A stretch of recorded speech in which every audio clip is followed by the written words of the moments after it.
Hello, Internet, and welcome to my live reaction for the Cuckoo's Fiancee, Chapter 43. When we last left our heroes, Nagi had returned to his house after checking up on Sachi and ditching the study camp, and was more than ready for Erika to mock him, but she didn't. And when she didn't, Nagi kind of got to thinking and realized that he knew shockingly little about Erika. Which led to him eventually asking her, at long last, who is the person that she's trying to reach with her social media. And then we don't actually get the answers to that. I think that's going to be what this chapter is about. But also, meanwhile, we see Hiro reasserting her promise to help Asuma with his crush on Erika. And also that Mr. Amino had placed a picture at the lodge where they were staying that has some kind of meaning for someone. Only Hiro seems to have seen it, and she's a little confused by it. So I'm not entirely sure what it's all about. So hopefully this chapter will start to shed some light on all this. So let's jump right on into the chapter 43. And so we open with Erika and Nagi inside after a little poolside conversation. And Erika tells him, well, first things first, take a look at this picture. And she hands him her phone. And we see her kind of a little nervous as Nagi looks at it. And we see, okay, a picture, a childhood Erika with her parents. But why is Nagi there? 43rd foul, so on that day. And yeah, we see here the Aminos with a smiling Erika, baby Erika, pulling on her dad's tie, and a young Nagi.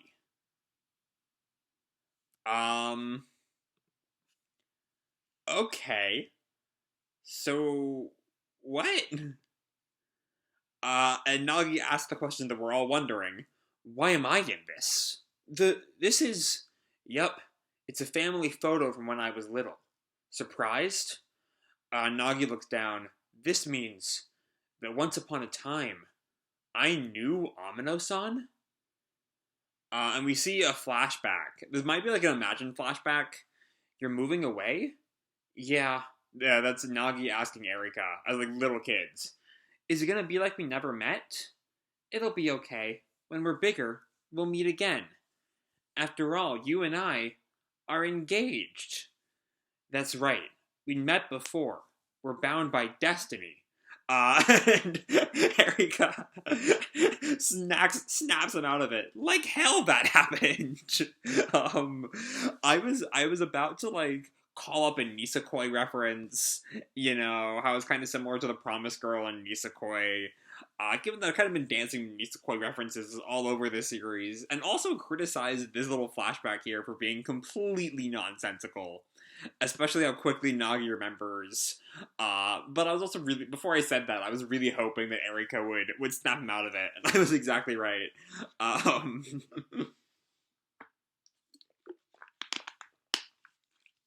So Erika bops him, like hell that happened. Nagi grabs his head. How are you reading my mind? Because you always go like this. Your crazy fantasies are written all over your face. And Nagi shouting points at the phone. Well, then who's in this picture? Is it CGI? Is it Photoshop? No matter how you look at it, that's a young version of me. Erika looks away. I mean, yeah, that's my big brother. Oh, and also your brother by blood. Okay. Which means that's probably the person she's trying to reach. Which would tie into, in a very literal way, what Nagi said near the end of last chapter. There's someone you're trying to reach. I figured the way I am with Sachi, that's how you are with them. If they are... That's literally the same dynamic that Erika has, that Nagi has with Sachi.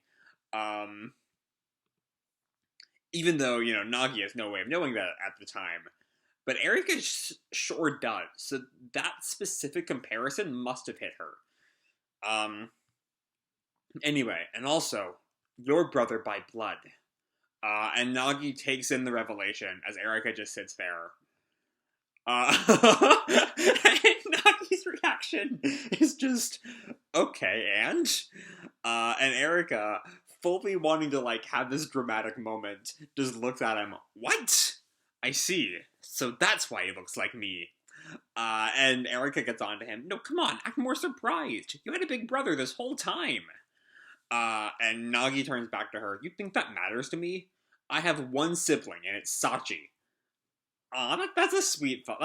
I'm not entirely sure how that fits in with the series' take on siblings. Given that it's not exactly happy to just portray Sachi as his sister and instead as this kind of romantic interest. But it's a neat line. As Erika's just kind of stunned at that. And then she's just, like, so confused. How are you so relaxed about this? And then she starts to say to herself, then again, you don't seem to care that you were switched at birth and brought up by strangers either. You must not have a heart. And Nagi stops her. Speaking of being heartless, I can hear you. And then Erika goes on, but yeah, it's been hard for me to talk about because my brother disappeared. Disappeared? So I've been searching for him ever since. So on that day, the day we first met, I was surprised. I would see a flashback of her on the bridge when they first met. Is that you? What are you doing here? And we see their first meeting this time from Erika's perspective, and how, you know, he is a dead ringer for her brother. And once again, it's just one of those really gorgeous 2-page spreads that Yoshikawa treats us to at least once every, like, 2 chapters. It just is really well detailed, but I'm kind of upset there's not a whole lot to dig into in this panel, because I want to linger on it. Because it's just so well drawn. But there's really nothing to say about it. And Erika continues, I thought he'd come back. And he just kind of smiles sadly. And Nagi just stares at her, shocked. That's why I've been so focused on Instagram, so he can find me. And then she sighs, as if that could even happen. What the hell am I doing? And we see Nagi, like, with his hand in a fist, like, trembling. Okay, so what's your plan? My plan? Nagi's just like, let's get to work. We're gonna find this guy. You're gonna get your brother back. You know, Erika's out here, like, this wistful heroine, and Nagi's like, this is what we're doing. We're making a plan. We love it. Nagi tells her, I mean, just waiting around isn't gonna do any good. You mean, like, I should make a secret account? No, that's not what I mean. We're gonna find him. And Erika's just stunned. How? This brain of mine is second best in our year. He, like, taps at his head. Don't underestimate me. And Erika looks at him for a minute, and then just breaks down laughing. And Nagi asks her, what? You're second best! I'm just being honest. And then Erika tells him, but still, thank you. I felt like that's exactly what you'd say. I love this page too, and not just because, you know, I've been Team Erika since day one. But yeah, it's just a really good page. Again, it's not the same level as, like, page 11 in terms of art quality, but it's really good. Let's do it. And so later that night, I think, Nagi's cooking dinner. And he flashes back to what Erika said. That's my big brother. Your brother by blood. And then he thinks, but you know, something about this is bugging me. When I think about it, ever since I met Amino-san, I felt like there was something strange going on. Okay, because here's an interesting thing. We flash back to Be My Boyfriend. One of the first things she says to him. And given what we know, we also see You're Late and You Got Me. The You Got Me is from when she was playing the doctor dress up at some point that I vaguely remember. I'm not sure when the You're Late panel is from, but let's linger for a moment on Be My Boyfriend. Because specifically, at that point, given that at that point she knows about the switched at birth, and that she realizes that this is not her brother, she has to realize that this is her brother's brother at this point, right? And so the fact that she instantly goes for Be My Boyfriend is kind of weird. It's kind of interesting, at least, in retrospect. I'm not entirely sure what it all means, but I feel like there's something more there. I don't know.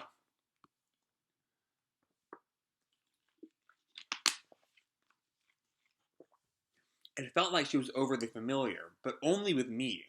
I figured it was because we were engaged. But that's not it. I've just been a stand-in for her brother. I see. That, and we see, cracked an egg, and even, the eggshell. Or no, I think it's, a strainer that's supposed to catch the eggshell, maybe? Or he's pouring water over the eggshell, I think. That, and then he, cracks an egg off his cheek, I think? That pisses me off. Just how much of a bro-con can you be? And she calls me a sis-con? And then we see, the finished dinner. I think it's finally time. And then we cut to the Amino Resort Group headquarters office. And someone comes into Mr. An assistant says to Mr. Amino, "Sir, there's someone here to see you." And now it's Nagi. "Well now, I'm surprised you've come. My one and only son." Okay, that's interesting. Nagi makes his move for Erika's sake. First of all, a face-to-face confrontation with her dad. "See you in the 44th foul. You already noticed, haven't you? Next time, Sachi and Erika commiserate over big brothers." Let's put all that aside. Let's focus on this final line, real fast. "My one and only son." Because there's something weird there. And by something, I mean we just found out that Nagi is not his one and only son. He's one of his two sons. So maybe Mr. Amino just does not know that Nagi now knows about the older brother. But, why hide it like that? Why? It didn't seem like Mr. Amino was hiding the fact that he had another son. Unless that's what the picture was that Hiro saw last week. And that's why, because I was kind of confused last week, what could Mr. Amino leave out that would make Hiro interested? And if it's a young Nagi and Erika, or young Erika's brother and Erika, that would do it, because she would see that as a young Nagi and Erika, and that would, make her kind of confused. But anyway, that's not the point. That's not the point. My point is, why is he leaving? It doesn't feel like he's... I don't know. I'm trying to find the right word for this.